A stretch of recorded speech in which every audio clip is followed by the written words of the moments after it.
ماں برائے فروخت۔ خلیجی ملک میں ایک شادی کی تقریب بڑی دھوم دھام سے جاری تھی۔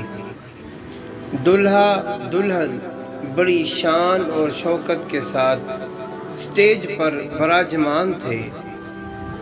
دلہن نے دلہا کے کان میں کہا، اپنی ماں کو اسٹیج سے اتار دو کیونکہ میں اسے ناپسند کرتی ہوں۔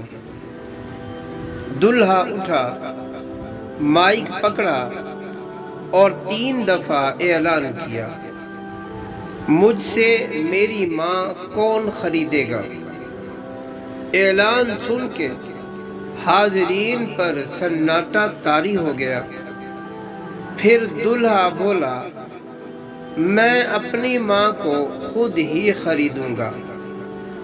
اس نے شادی کی انگوٹھی اتار کر پھینک دی اور دلہن کو طلاق دے دی، اور ماں کے قدموں پر بوسہ دیتے ہوئے کہا، میں نے نفع کا سودا کیا ہے۔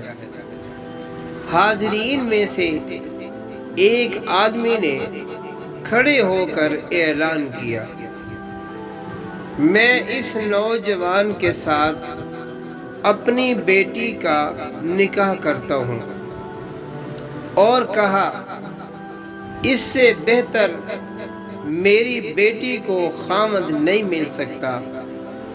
اس نوجوان نے دنیا بھی کما لی اور اپنی جنت یعنی ماں بھی پا لی۔